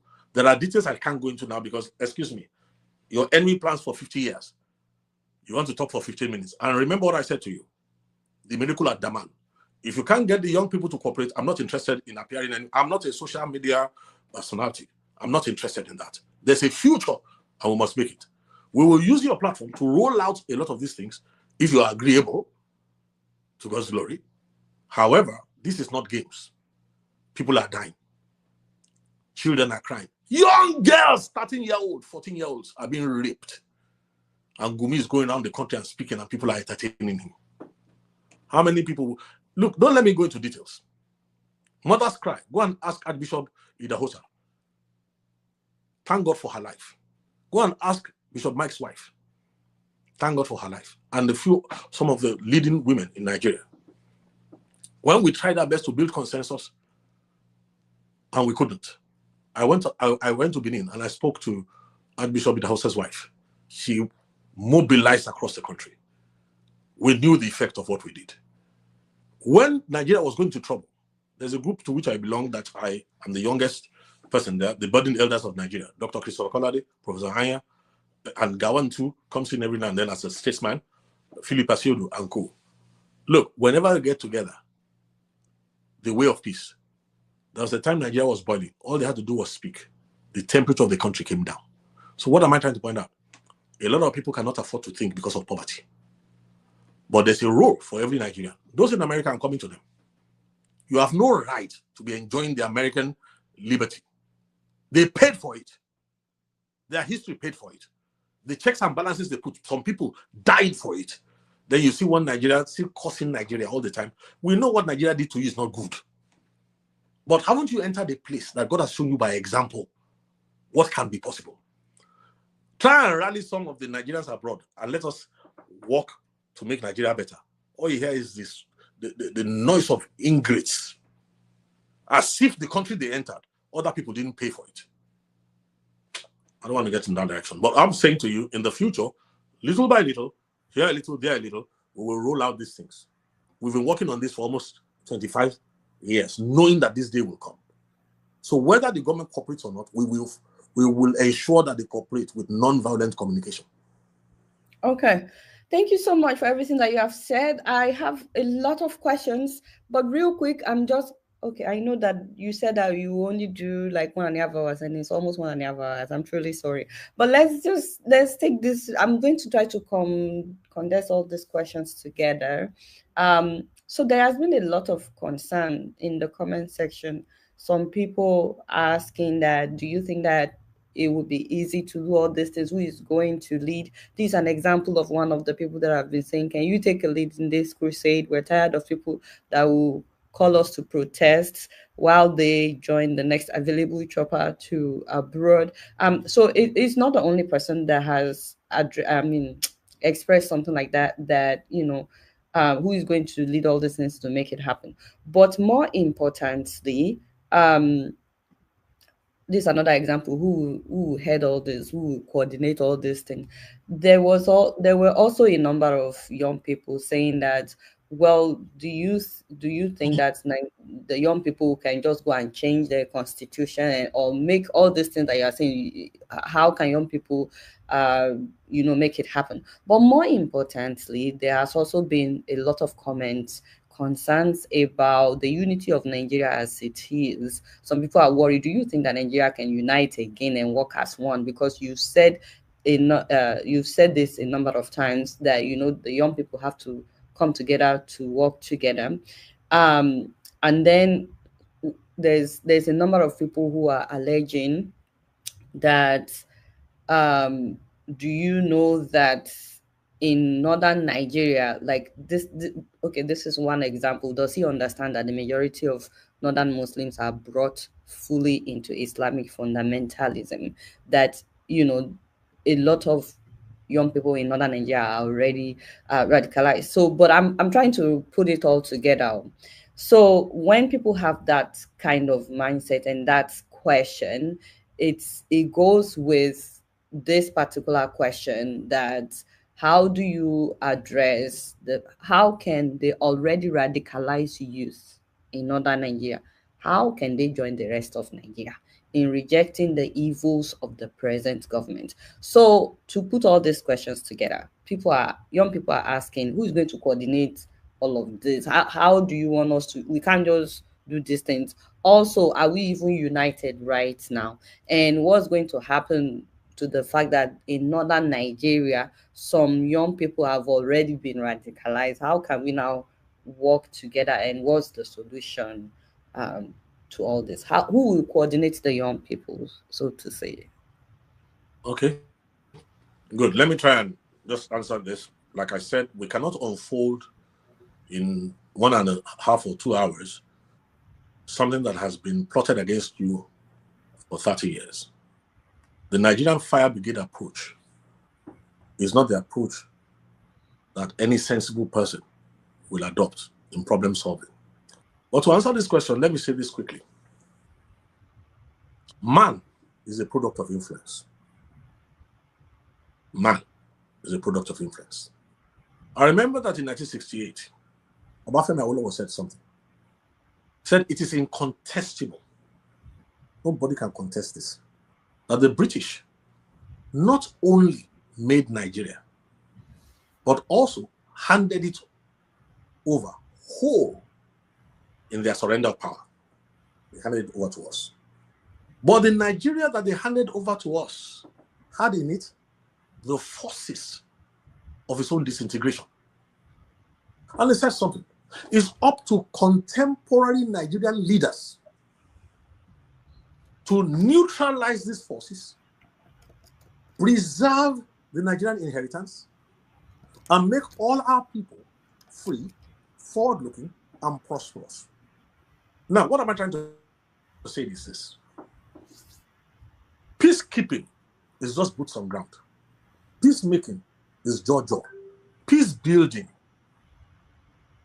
is something that requires deep thought.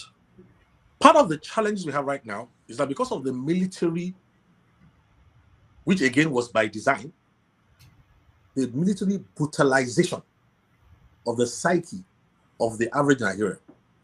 The average Nigerian feels very helpless, whether north or south. In fact, what they call tragic optimism is what I hear from the average Nigerian voice in the south.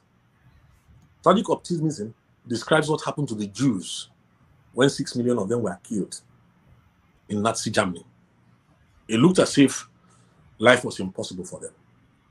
But do you know that all it takes is this? People are still looking for a Messiah. I'm not a Messiah, and there's no Messiah anywhere.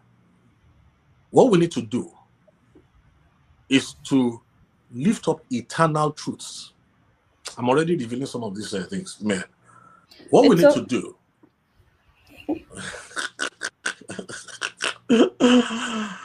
you see, what we need to do is to lift up eternal truths. I'll give you an example.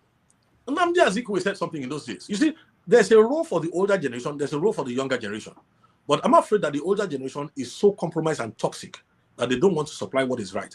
We will supply guidance, we will supply understanding. Look, old men can only dream dreams. It's the young people that can see visions. As I am right now, I don't look. I thought that by now I'll be playing golf with my friends at this stage of life. I didn't know I would be involved in the kind of things I'm still doing up till now. Zeke said, let's forget our differences. Ahmadu Bello said, no. Let us understand our differences. I'm a Muslim and a Northerner, and you are a Christian and Easterner. By understanding our differences, we can build unity in our country. Ahmadu Bello. But watch this. The same fellow, was he not the one that the British manipulated? If you hear the speech he made about the Igbos, go online, it's there. So what am I trying to point out to you is this. When the right principles come and we lift up eternal values, truth will always win. Truth will always win at the end of the day. So if we get and ideate the youth, they will see that it is not me. It's not looking for a new leader. No. We're going to be looking for a new life built on truth.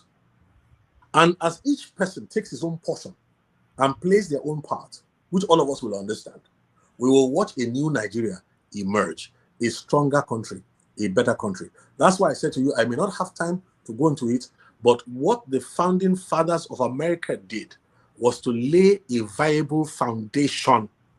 Look, at the time the founding fathers of America were putting together the foundation of America, slavery was still in place.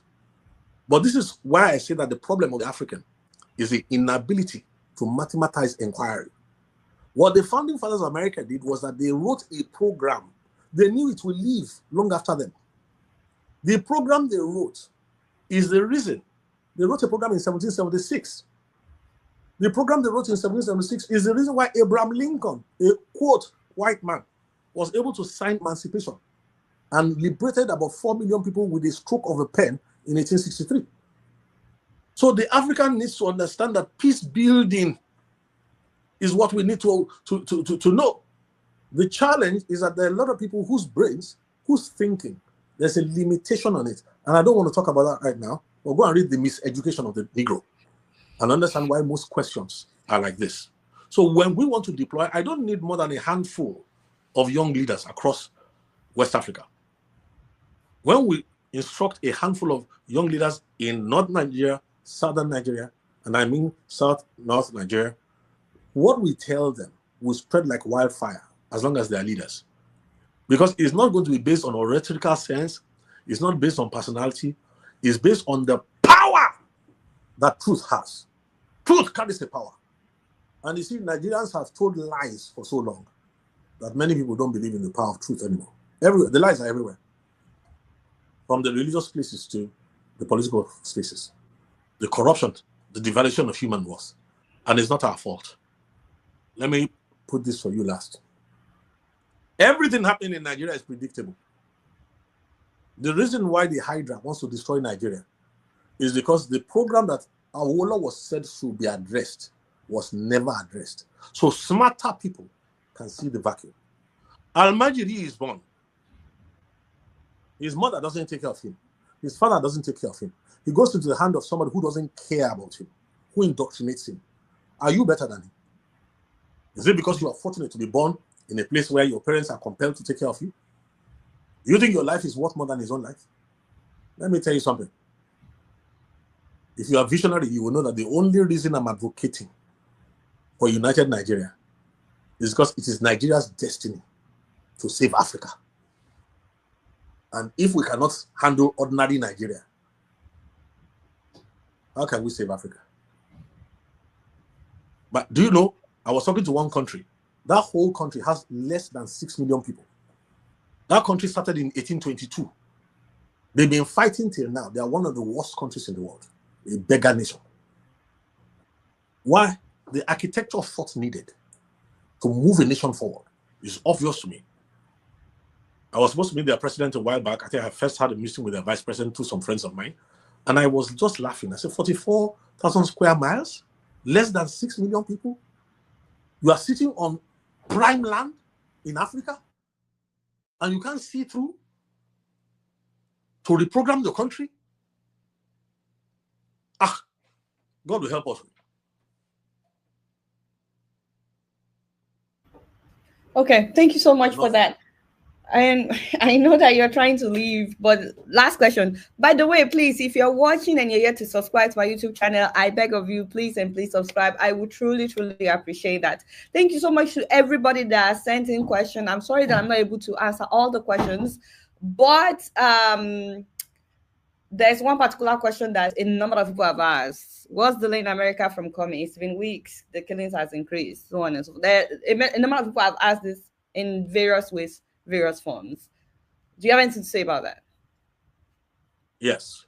What has delayed America from coming is that the body language of Nigeria is that Nigeria is telling the world that America is coming to invade, not rescue.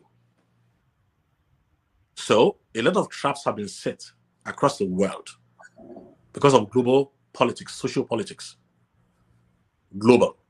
And what has happened is that because church leaders have refused to mention the word genocide, because church leaders, for whatever reason, you'll see that I said to you there's something called the wicked Bible in those days. No, let me talk about that. But what is happening now is that the church leaders in Nigeria, how can a president say there's a genocide on Christians and your president is carrying the sword in vain? And the Christians are crying out, save us. All the common people and Muslims are saying, yes, we don't believe in just raping 13-year-old girls. That's not our God. And we are saying the answer is to blow the religious cover. Then the most in high places are going around freely. Intelligence all over the world knows those who are walking free, dining with church leaders and whining. And then church leaders are releasing narratives to alienate the only one who has cared about the value or the human worth of young girls who are being raped continuously, young boys who are being hacked to death, men who are being dismembered. Then the international community is telling America, the country says you are trying to invade them. So tell me, who is delaying boots on ground? And without a consensus of truth, yes, there is a genocide. But when you are coming, please, don't come for only the Christians. When America is coming, come with everything America has, which is value to human worth. God said all men are given freedom of choice. God never forces anybody into any religion. And we're saying to America, your foundation is what we want. Don't just bring guns. Don't leave a vacuum behind. I don't know if you understand what I'm saying here. If that's what we were saying, they would have been on ground a long time ago. But if what we are saying is that we are telling them, actually, you want to attack us. The Declaration of American Independence is 1,337 words. We hold this truth to be self-evident. All men are created equal and have certain inalienable rights. The pursuit of what? Do we have that foundation? And if the narrative, the body language globally of Nigeria is don't come and save us, we don't have a problem, how justified before God would Donald Trump be if he brought help? Thank you so much. You said a lot of things that some of the things you said today are controversial. Just know that. Which I know you already know. But I also wanted you to, real quick, before I let you go, there are a lot of Muslims watching this. I just want you to clarify that this is not an attack on Muslims or Islam. You're talking about how all of us can work together to make Nigeria a better country, also for the sanctity of human lives in general. And you have also pointed out that the fact that some northern young people have been radicalized is not necessarily their fault. it is the whole indoctrination that we need to work on, right? I just wanted you to clarify that. Yeah. Well, thank you for that. Let me just say this quickly. Religious tolerance is one of the strengths. Religious tolerance is one of the strengths of the Southwest. You'll find in every family in the Southwest, there are Christians and there are Muslims. And the truth is this: there's no compulsion in any religion. So, the greatest gift that Nigeria can gift the world with is that this is the country where we will show that the humanity of man before God is of high value, irrespective. Let me practicalize it for you, and I will name names. Working for Khan, at the time we thought that there was a certain governor that had been radicalized. We assumed he had been radicalized. But I said, no, we don't move based on assumptions in the body of Christ. So I want to openly confess. We buried people in his state. And these people were there for months. And because my desk was in charge of security then in Cannes, when they brought the report, actually, the northerners who had been buried in the place, you know what? They started laughing at the southerners. They said, is this what you call a radicalized governor? There's one group they call Taun. Those was beat up people in that area. And then when the elders intervened, they were released. So they were explaining. The Hydra kills people. It doesn't beat people. It rapes young girls. It kidnaps. It abducts. And by the time they gave me the report, I saw clearly that that governor is just that he talks, I don't want to use the word carelessly, but I found out that all his actions, he definitely was not a terrorist. But the narrative, because of politics, was that he was a terrorist. And I remember that when I looked at that report, the Khan executive presented it, there were forces who had bought into some parties, political parties, who wanted me to change the report, to give him a bad name, so that his political party will suffer damage.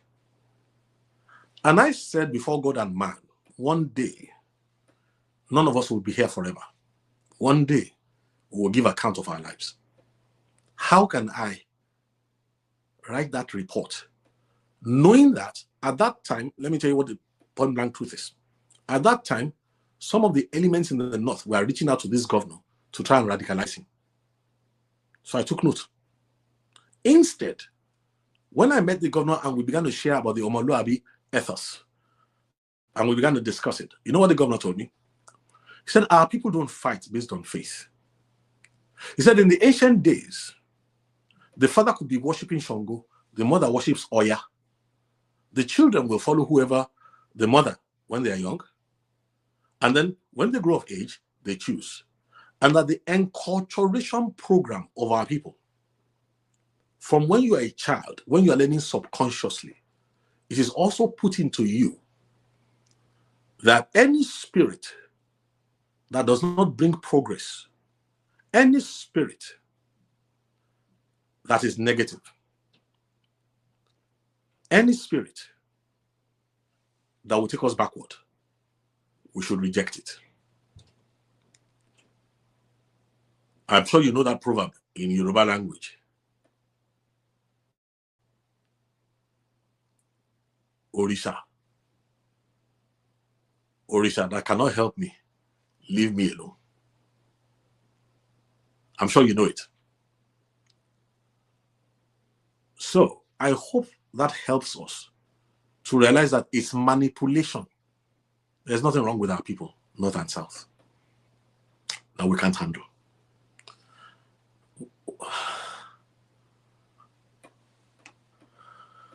Can you hear me? Hello. Well, that's enough for today. Thank you very much. And may God bless you.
I hope we've gone offline. That's enough. I'm sure that's enough for one day. Yeah, I'm so sorry. I'm not sure exactly what happened, but the internet just blacked out. Maybe the bandits have attacked the internet. I don't know. But anyways, thank you. I want to thank you so much for your time. If you observe today, I didn't interrupt much. Like I had a lot of questions with so many of the things that you were saying. I wanted evidence. I wanted you to prove some things, like but the people said that I was interrupting you the other time. So I didn't want to interrupt and I just allowed you to talk. So thank you so much for taking your time. You spend like 2 hours of your time with us. I can't believe that across all the different platforms that I have, we have more than 11,000 people watching. And I'm so grateful for that. And beyond the live show, more people will watch. The people that will watch it after will be more than the people that are watching it live. So I truly appreciate everybody that joined us live. I appreciate everybody that asked questions. I appreciate all the answers that you gave to the people. I wanted to say one more time, if you're here to subscribe to my channel, please subscribe. I will appreciate that. So you said a lot of things today, sir, and there are still some things that you didn't say directly that you said in parable, and you still, even the solution, it was still kind of coded. Some of the things you said some things plainly, but you were still speaking in tongues in many aspects. No. I look at the When comment. you bring me the youths who are ready to act for action, enough talk. I don't want to waste my energy. We have worked for almost 30 years waiting to solve this problem. I'm not interested in what do they call those things now? Content. I mean, what is that? You people, Content the young generation. It's okay. This is not entertainment. It's not entertainment. People are dying. I looked at the comment section. Some people were defending you that this is how elderly people talk. They don't talk with the full mouth. They just talk in parable people of his generation and so on. But anyways, I just want to say that I'm grateful that you made the time. And even though it's more than the time that we agreed on, I truly appreciate that you made the time to come back on the show. And you said a number of times. Let me drop this for you then. It was Aregbe's government in Osun State, okay? Governor Aregbe Shola. Yes, in his state in Osun State, we felt in Christianity that he was a radical. But when I embedded people and they brought back the reports, it became clear that he was not a radical. He was just an outspoken person who was very aggressive, who you could check the boxes. Now, let me correct one error that people make in Nigeria here. They try to say only one party. Oh, there's one particular party that is an Islamist party. Listen, this Hydra has penetrated every political party. And if I would mention to you all the alternatives you have, there's a particular one. I remember when he was going to go and start his presidential campaign, he went to Usman Danfodo's grave. That's where he left and came to declare his presidency some years ago. So please tell me, the Hydra is not stupid. It has penetrated across all political parties. And that's why I'm telling you that except we revamp everything with courage, we're only postponing the evil day. This is beyond Tinubu. I'm sure that makes you happier now. Okay. I don't know if you can hear me, but the internet is acting out again. When I said the internet was acting out the other time, people said it was my internet. That's why.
All right, everyone. The internet is acting out, so we have to end this.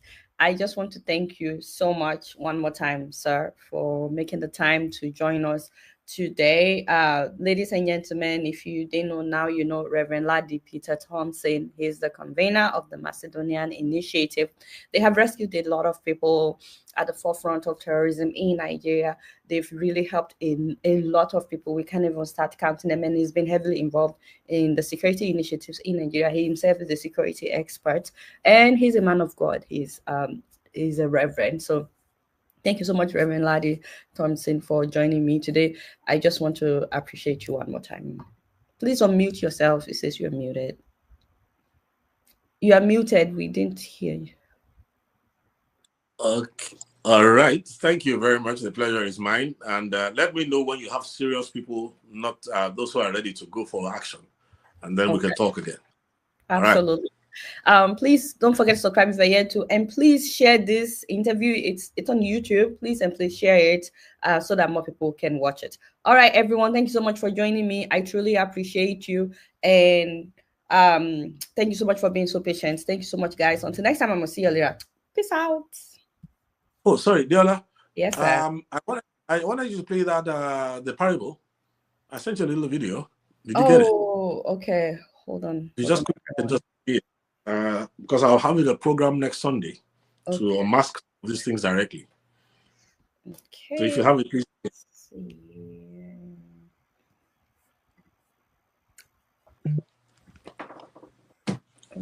It says you turned off your camera, but you're still there, right? Yes, very much.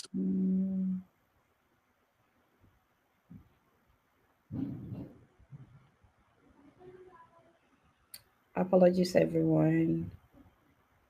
It's the second one that you sent to me, right? I should believe so. Okay. Yeah.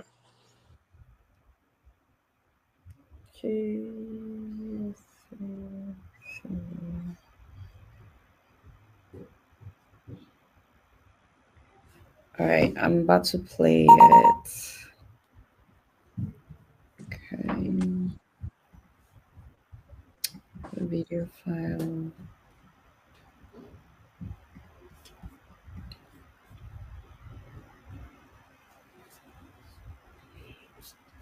Okay.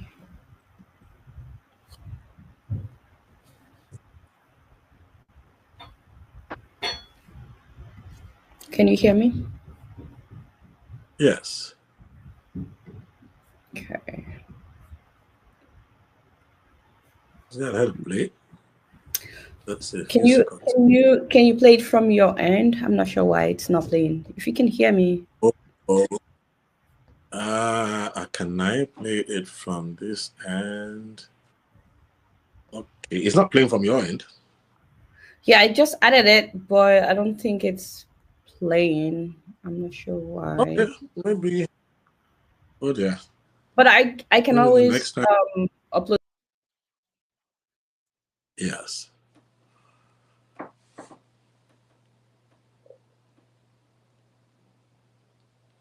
Please upload.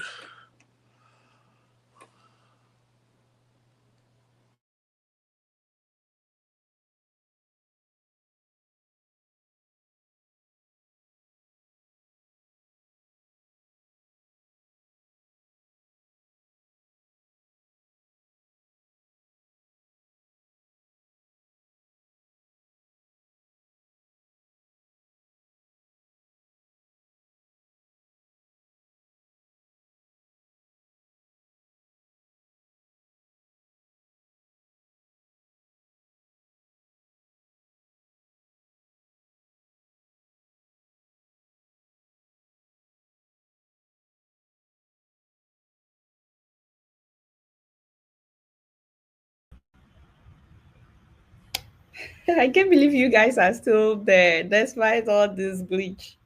You guys still stayed. Thank you. God bless you. He wanted me to play a video before the internet acted out again. And this is the video that he wanted me to play. Oh, it's frozen again. Yeah. Okay. It's not working.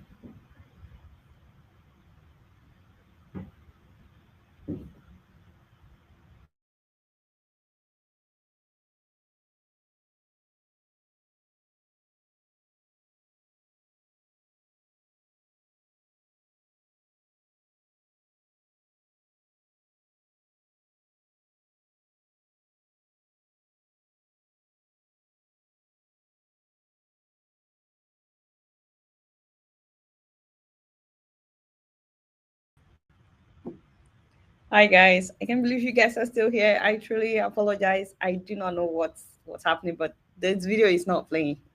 It's a 12 seconds video actually, like animation showing an eagle that came in to help an eagle that was surrounded, and then they both flew together. They both flew away together. So I'm not sure why I'm not able to play it. I truly apologize.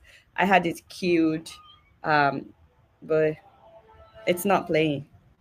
So I'm truly sorry. Also, I lost the man of God. But I just wanted to thank you all. I'm sorry if I didn't get to your question. There's a lot of people that ask questions that I didn't get to, but we had him for 2 hours. So he really tried. He truly tried. And I just want to thank you guys and just appreciate you. Thank you so much. Someone is asking about Koledo. He's doing really well. And there were a lot of people saying, thank you, Adola. I want to thank you too. I truly appreciate you. All right, guys, I signed out already, but let me do it one more time. All right, y'all, it's been real, and I'm keeping you out of here. Don't forget to follow me on Facebook, Twitter, Instagram, and TikTok. Until next time, I'm going to see you all. Peace out. Bye.